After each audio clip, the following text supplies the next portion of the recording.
Hi, I'm Katie Koyurick. Come and join me in a journey through time as we travel to a place right after Reconstruction, when blacks had just about no rights, and when women tried to achieve equality. Today we will be looking at how they coped with their problems, and eventually how they resolved them. I wish I knew how it would feel to be free. I wish I could break all the chains holding me. I wish I could say all the things that I should say them loud. A few years after the end of Reconstruction, African Americans began to see a lot of their rights disappear. Down south, blacks were prevented from voting by sins such as literacy tests and Jim Crow laws. Soon young blacks realized their place in Southern society. They knew that at that time they were not equal to whites. A teenager in the South named Alban Halsey later recalled, "At 15, I was fully conscious of the radical difference. I knew that I could never be President of the United States, nor governor of my state, nor mayor of my city. I knew that the front door of white homes in my town were not for me to enter except as a servant. I knew that I could only sit in the peanut gallery, at our theater, and could only ride on the back seat of the electric car, and in the Jim Crow car, on the train. I had bumped into the color line." Booker T. Washington, an African-American educator, author, and advisor to presidents of the United States, had a belief that was a little too optimistic. He hoped that Americans would be able to accept hard-working blacks as equal citizens. Southern whites used slavery in the past to oppress blacks, but now they are turning to other methods of oppression. Whites were little too concerned with blacks voting. They thought that if blacks could vote they would gain too much political power. They devised several tactics to stop them from voting. Some states required voters to pay a poll tax, a fee that had to be paid before you voted. Some also required that you own land. These two laws were too much to pay for an average African American at this time. Voters also had to pass literacy tests. These tests were supposed to make sure that the voter could read and write, but they were just another way to stop blacks from voting. In fact, whites were actually given easier tests than the blacks in some cases. Legal segregation was also instituted in many states at this time. The system made sure blacks were treated like second-class citizens.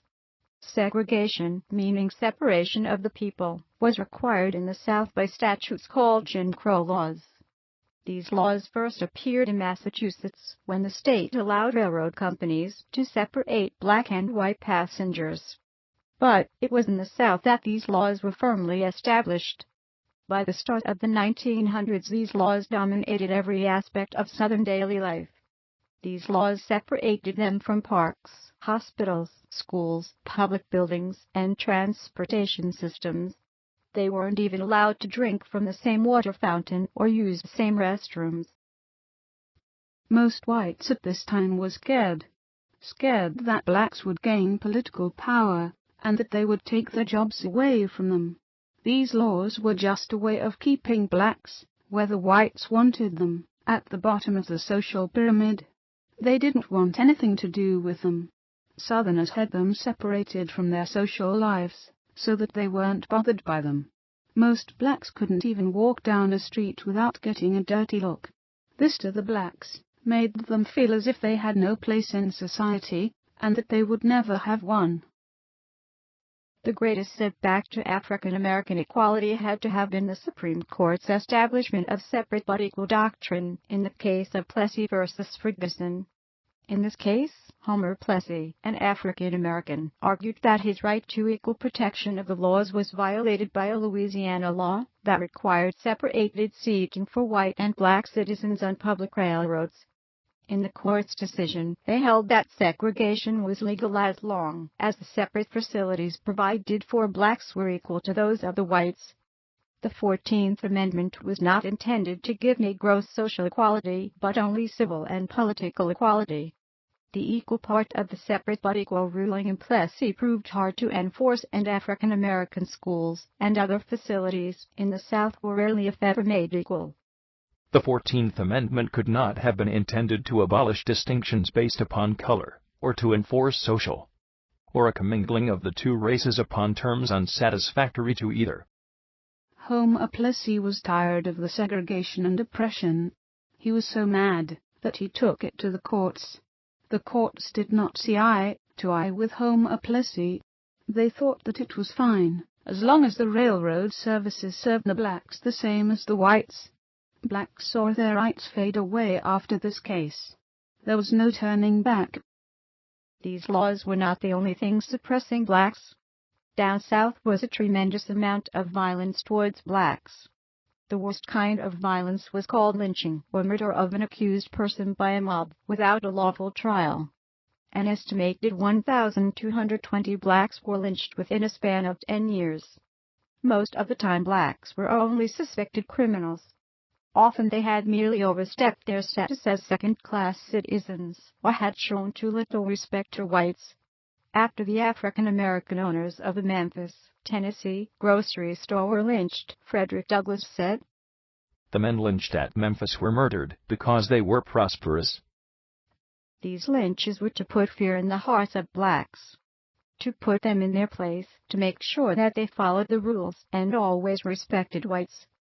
Most blacks at the time just let it happen because they didn't want anyone coming after them or their families. Many African Americans moved to industrial cities in the North because they knew they were not welcome in the South. Northerners did not like this because blacks were taking their jobs. So, in return to them taking their jobs, riots erupted in New York. These riots were a symbol of anger towards blacks.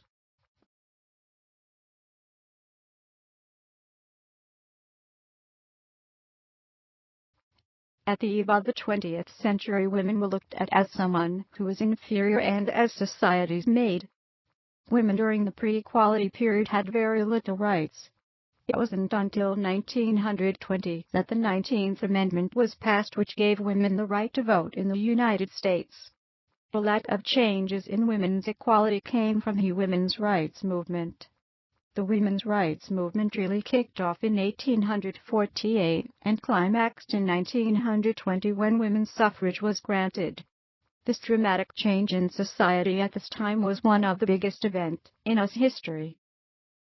We can understand that at this time tensions were high, and women were eager for their place in society. Also we can see that it took over 60 years to achieve their ultimate goal, which was the right to vote. In 1848 women first met in New York at the Seneca Falls Convention headed by Elizabeth Cady Stanton and Lucretia Mott. It is interesting to see how long it took for women to achieve a prominent role in society. The moment we begin to fear the opinions of others, and hesitate to tell the truth that is in us, and from motives of policy are silent when we should speak, the divine floods of light and life no longer flow into our souls. Elizabeth Cady Stanton. From 1848 to 1920, women fought so hard for their equal place in society and for rights equal to that of a man's. During this time, women started to move and work out of the home and depended less on men to earn a living. Women started spending more time purchasing their goods now that they had the time to make them. With women now purchasing their goods, things like department stores came to life and flourished. During this time, women began to notice themselves as a significant part of society and politics. Women realized that politics affect their life, so they decided to stand up and fight for changes that helped and supported them. It wasn't long until women began to take positions in government and politics. I think the girl who is able to earn her own living and pay her own way should be as happy as anybody on earth. The sense of independence and security is very sweet. Jason resolved that the women of this nation in 1876 have greater cause for discontent, rebellion, and revolution than the men of 1776. Susan B. Anthony.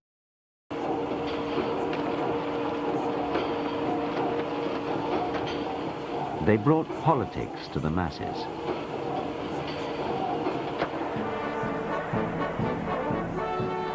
The largest example of a working democracy was the United States, where all men over 21 had the vote. At elections, politicians now appeal directly to the people. The principles for which we stand are the principles of fair play and a square deal for every man and every woman in the United States.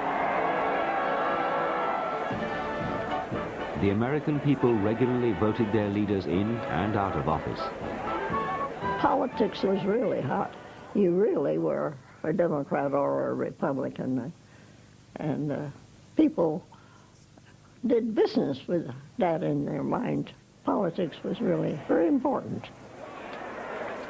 But women still couldn't vote in national elections.